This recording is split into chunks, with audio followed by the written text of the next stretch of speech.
What's going on, y'all? It's your boy No Credit. I'm back and with another one. Need you guys do me a favor, hit that like button, hit that subscribe button, hit that notification icon for more videos like this. That being said, let's get into it. Jaron boots Ennis. People are back on this BS again when it comes to the sport of boxing. They act like they don't know what's going on.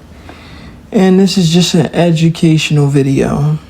Jaron boots Ennis. He's a solid fighter. He's from the city of Philadelphia. You know, I want to see my Philadelphia do really well in the sport of boxing, but the reality has to set in when it comes to the sport of boxing. And that's my job, to come on here and bring people back to reality. Jaron Ennis, he had the opportunity to fight Terence Crawford twice already. People continue to neglect this already happened. Just listen to this. When my name wasn't popping, right? If my name's not popping like how it's supposed to be, and I offer you a fight, and you reject that fight twice, now my name is popping, and I've already told everybody I'm moving up in weight my next fight. Why should I stop my plans to fight you when I already gave you an opportunity? You waited until my name was popping, even more than what it already was, because I was still pound for pound the number one fighter. You wait until my stock rose even higher for you to want to fight me, which makes no sense. It's what people don't understand. It's what's going on with Jaron Ennis and Terence Crawford.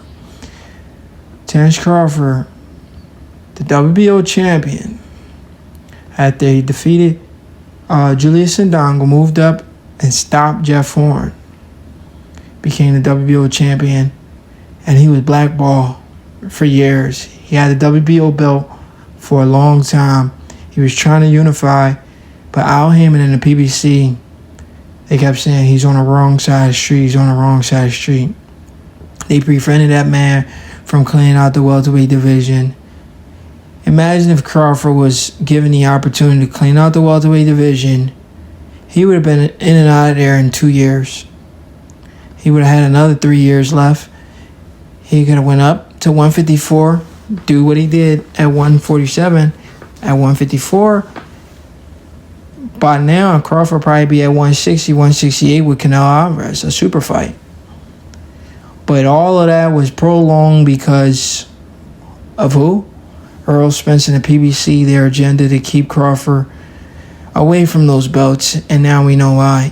Because he's the best fighter in the world. I mean, we been knew that. Well, only the casual fangirls of the world didn't know that. Earl Spence get destroyed. Boxing fans are not satisfied. They want to have Crawford head at all costs. And they're putting a battery in Jaron's in his back, thinking Jaron Ennis is the guy to beat Crawford, which makes absolutely no sense. How does that make sense when Jaron Ennis hasn't proven that he's ready for that level yet? The guy hasn't even showed us he's the best, well, he's a champion now and we're going to get to that. He's a champion now. You understand what I'm saying? He's a champion now, and we're going to get to that. But he hasn't proven that he's the best among the young up-and-coming talent at 147. Like, before we can even say he's ready for Crawford, he hasn't beaten the Virgil Ortiz of the world. Virgil Ortiz moved up in weight, but we would have loved to see him fight Virgil for us to know that he was the best out of those young guys coming up at 147. He didn't beat the Virgil of the world, the Stanionis, the Conor Benns. He didn't beat guys like those. If he had the Rashidi Ellis, if he had the opportunity of beating those guys and beating all of those guys convincingly, how then can we say he's not ready for the top guys? But he hasn't beaten any of those guys. He hasn't beaten any of them. So how then can we say he's ready for the top echelon of boxing without ever proving himself in the ring? That is not a fair fight. But anyway, we'll talk about the fight later. Let me tell you why the fight's not happening. The fight's not happening because Jaron Boots Ennis turned the fight down twice. The president of the WBO, Parco Vacarso, admitted to offering Virgil Ortiz the Terence Crawford fight twice. Virgil Ortiz turns down the fight. The next guy in line was Jaron Boots Ennis. Jaron Boots Ennis refuses to fight Terence Crawford for his WBO shot. You know what he does? He goes and he fights Karen. So Jaron Ennis has strategically planned out his career. Boxing fans act like they're very unlearned to the sport when they have heard this guy in multiple interviews saying, I'm going the IBF route, I'm going the IBF route. How then can y'all come on the internet and troll every chance y'all get? You can't hate it, guys, so much that you neglect the facts and make up shit. You can't hate Terence Crawford that much to neglect the truth. I can pull up a million videos where Jaron says out of his own mouth, I'm going the IBF route. Why are you going the IBF route like the IBF belt is better than the WBO belt? If Virgil Ortiz turns down the Terence Crawford fight twice, the next guy in line is who, guys? Jaron Boots Ennis. Jaron Boots Ennis says he's not interested in the Terence Crawford fight when Terence Crawford had the WBO belt. The guy literally fought for IBF interim belt. Do that make sense to y'all? That goes to show you he had a plan all along. And that plan was to get a free belt. And that's what worked. He got the free belt. And people are trying to get mad at, but when Ennis already knew he was going to get a free belt. Bro, I have videos up predicting this stuff. I don't know how long you guys been following the sport. I literally have videos up predicting that Jaron Ennis was going to get a free belt. Fast forward. Jaron Ennis is Earl Spence Jr. mandatory. Jaron Ennis tells us on camera that the the IBF is going to mandate Earl Spence to fight him. Earl Spence has 120 days to fight him. Or he's going to put a petition in. Right? Or I think he already put the petition. That's why Earl had 120 days to fight him. Right? So he put the petition in before Earl Spence versus Terence Crawford. Oh, by the way, I missed a part. The part I missed, after Terence Crawford fought David Avanesian, Terence Crawford reached out to Ennis for this. He's given not just one time, he's given Ennis another chance to become a world champion when Crawford was the WB.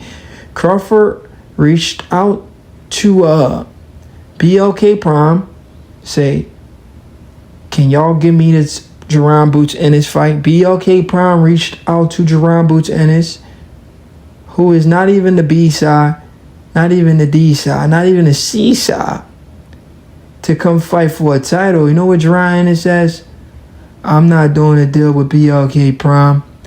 I fight on Showtime. If Crawford wants to fight me, let him come fight on Showtime. Do that make sense to y'all? Are boxing fans very, very stupid? Are you Listen, I don't want to disrespect anybody, but what's wrong with you boxing fans? How can a guy who's not even the B side, not even the D side, think he could dictate where the fights happen?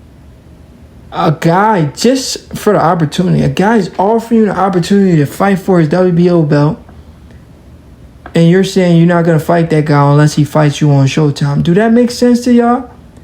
And if I was Jaron Ennis, I would be mad at my team. Because why would my team not want me to take an opportunity like that to fight for a belt? The reason why, because his team already had a plan. And this is the part I'm getting at. The plan was and has always been to get a free belt, an email belt. They knew Earl Spence Jr. I mean, these rumors was out here They've been out here for a long time, guys. They knew Errol Spence Jr. was never going to fight Ennis. Team Ennis put a petition in to script Errol Spence Jr. if he doesn't fight Jaron Ennis. The petition was literally filed before Crawford fought Spence. Because how can a guy win a belt and get stripped in 2 months? Do that make sense to y'all? At 2 months of winning the championship, your belt get taken away from you? Has that ever happened? No, that only happened because a petition was put in by Jaron Ennis. He called the cops before the fight. He said, hey, listen, Errol Spence refused to fight me. Like, I'm going to put a petition in for that IBF belt. And I know he's not going to fight me because he already said he can't make the weight. He's moving up to 154 or whatever. So I'm going to put the petition in for that belt. So either I get to fight for the belt or I get a free belt. And we all know Jaron Ennis didn't want to fight for the belt. He wanted the free belt. He always wanted the free belt. Or if he did have to fight for it, he would have rather fought Errol Spence. Crawford gets stripped of the belt, and boxing fans are saying Crawford refused to fight his mandatory. How do you refuse to fight your mandatory when you didn't even know this guy was your mandatory? You just had the belt for 2 months. How do you refuse to fight your mandatory if you just had the belt for 2 months? Do that make sense? Do that make sense? I just had the mandatory has always been Spence. The petition was put in for Spence. But because the belt switched hands, Crawford literally inherited Errol Spence Jr.'s problem. And what the IBF should have done, which would have been great for the sport of boxing, instead of stripping Terence Crawford, they should have restarted the clock. How can you strip a guy who just won the belt 2 months ago? Don't even know if he has mandatory yet. He just won the belt, and he has a contract for a 2-fight deal. But you want to take the belt from him? That's disrespectful from the IBF. They would have never did that to Canelo Alvarez. Why would they do that to Crawford? It's disrespectful. How can you do that to the number 1 pound-for-pound fighter in the world? Makes no sense. But what I'm trying to tell you guys is Jaron Boots Ennis and his team knew all along they were going to get a free belt. I just want to bring people back to reality. This guy knew all along. He avoided a Terence Crawford fight twice. So how then can y'all believe he wants to fight now? He never wanted to fight. When we listen to Jaron, do I need to make a mixtape of Jaron Ennis every time he speaks on the sport of boxing, and everything he says is, for years he's been saying, I'm going the IBF route. My goal is to win the IBF belt. I'm going the IBF route. He never says anything about any other belt. I'm going the IBF route. I think I'm gonna do an intro of Jaron Ennis saying he's going the IBF route to remind people because I see a lot of trolls on my channel and it's getting disgusting. You know, Ennis always wanted the free belt. His team came up with a great plan, and the plan works. It is what it is. It's your boy No Credit, and I'm out.